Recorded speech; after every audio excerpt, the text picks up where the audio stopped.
Welcome to The Man in the Middle. I am your host, Bill West. Today we're going to be talking about Andor again. It's been a month, 2 months since my last one.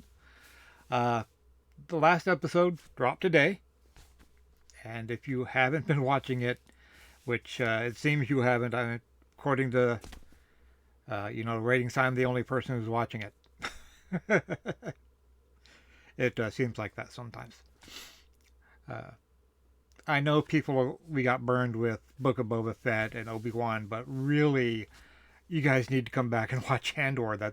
It's going to be on it's going to be on Disney Plus for who knows how long. Uh, you guys have to go. You have to see Andor. It's a great series, especially if you're tired of Jedi's and uh, the Force. Uh, it, they're not here. Maybe we don't know that. One of the characters, Luthen, I believe is his name, may or may not be a Jedi. The speech he gave a couple episodes, or maybe it was the last episode, uh, he could be a Jedi, but we don't know that yet. Uh, Andor is constructed in three blocks or three episode arcs. The first one you meet Andor or Cassian. You get to see a bit of his background. Uh, you know how he came to be, and then the second, and when he meets Luthen, part of the Rebel Alliance.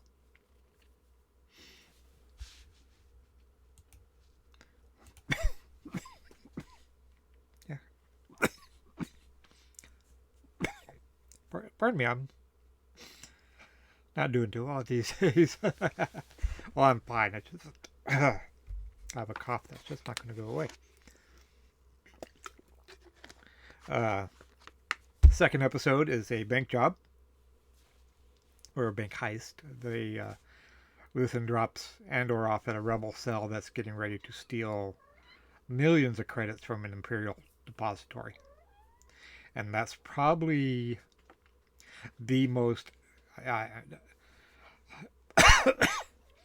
this is where these three episodes is where Andor, the series shines. You can tell that shot outside. It's not in the thing where they shot Boba Fett or uh,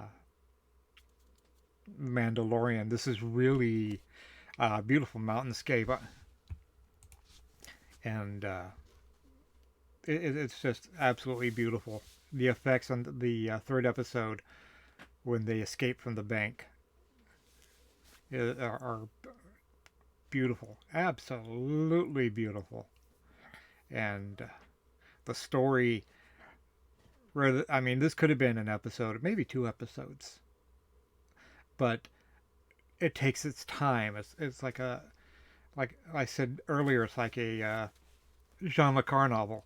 It's taking its time. It's building the world. It's letting you feast on what's going on. It's not shoving it down your throat. It's not a Big Mac. It's a seven-course meal. And we get to see not only Andor, he is the main character, but we get to see what the cop that got disgraced because he let Andor escape. We get to see the Imperial Security Bureau, and we hear about the Emperor. We don't see him. They don't even talk about Vader, but we do see the Empire. We get to see Coruscant. We get to see Mon Mothma. We get to see the birth of the Alliance, or maybe not the birth, but it's getting there. Luthen is an enigma right now. He pretends to be a antiquities dealer on Coruscant. That's where he meets up with Mon Mothma and other Rebel Alliance, supposedly. I'm going to say right now, uh, going into season 2, get rid of Mon Mothma. Her storyline really brings nothing to the series. I mean, I guess it does, but I really want to know more about what's going on with the ISB and Andor rather than the disgraced cop and Mon Mothma. Don't care. It's wasted time. I'd like to see the cat and mouse game between more of that between the ISB and Andor. Uh, at the end of the or at the beginning of the third arc, Andor gets arrested he and sent to an imperial prison. And this is what I love about the show. We're getting to see more and more of the galaxy, more and more of the Empire. In fact, we get to see, the Imperial prison. We got to see the corporate police on the very first episode. We get to see more of Coruscant, and what we see of Coruscant isn't pretty nightlight Vegas that we do that we saw in the movies. This is sort of a grittier, downtrodden version of Coruscant, which is like I said, it just expands the galaxy. Coruscant's the only planet we know, although they do name check Canto Vite. Canto right? Canto Vite? Whatever. The planet from The Last Jedi. Bite. Canto Bite. Okay, I knew I'd do it. And we get to, like I said, the Imperial Prison Planet. All the prisoners are working on one thing. That's it. Just, at least in this prison, there's like 6 or 7 prisons that we know of on the planet, but they're in prison 5, and they're building one thing over and over and every day until they break out. We will see why later. Actually, you have to stay to the very end of episode 12 to find out. It's a post-credit sequence. No, I'm not going to tell you.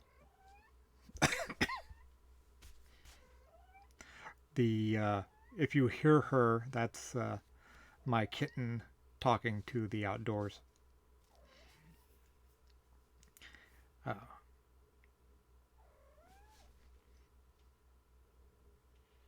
it's really I it's really hard to understand why nobody's watching this. Maybe people got burned on Obi-Wan and Book of Boba Fett, but you need to come back and you need to give the show a chance. You really do.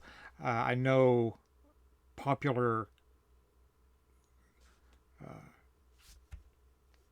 rate, people like me are saying it's a good episode or a good series, and it really is. Uh, Diego Luna is a good actor. Alexander Skarsgård.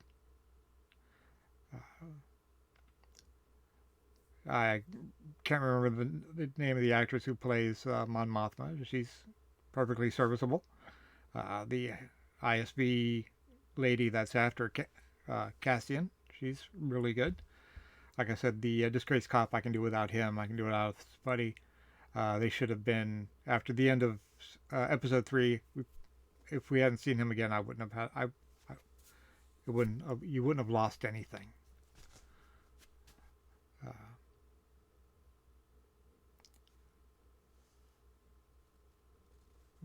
that would be my thing.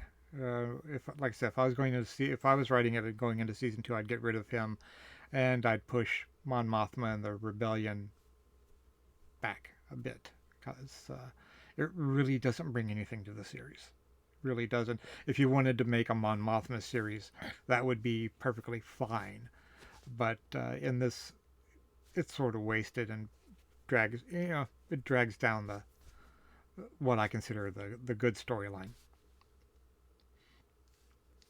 But you know, who am I? I'm a YouTuber with just opinions. You know what to say about opinions. But come back. If you're a Star Wars fan, give it a shot. you have to get past the you have to make it past the first arc, uh, or at least the first two episodes. It gets really good in season or the third episode. That's the seems the way it goes. You get two episodes of world building, one episode of action, tying up the storyline, and then you go back to world building and action, and world building and action. This one was really good. We got to see Andor go back to Ferrix. That's the planet his mother's on. Well, spoilers. Uh,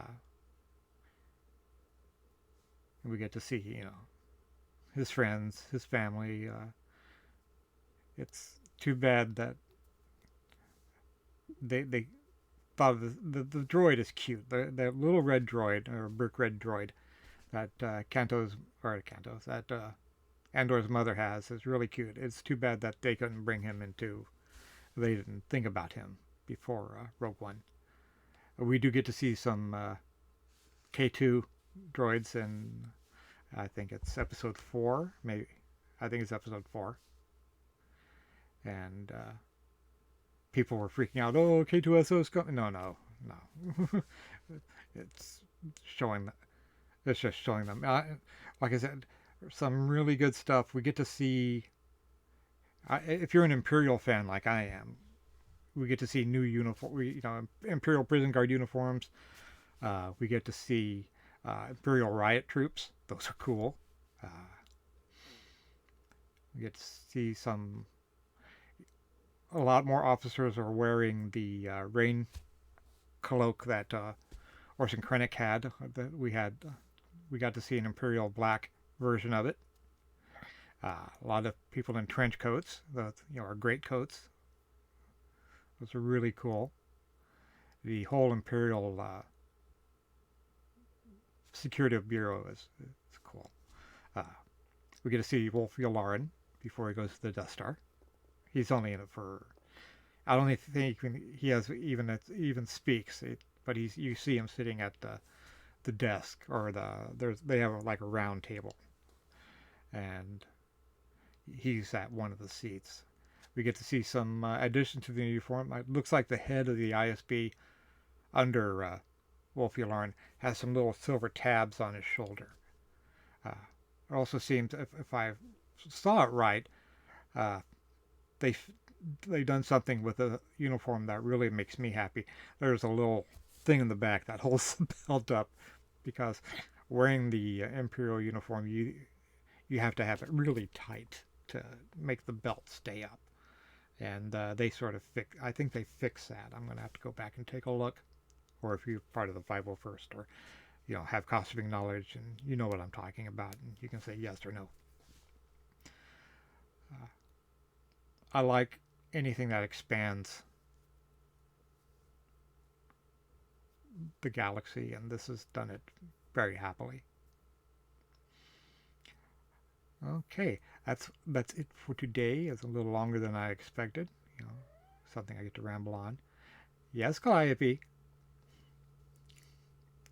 I am Bill West. I am the man in the middle. I hope you enjoyed this video. If you did, please give me a thumbs up, drop a comment down below, subscribe to the channel if you haven't already.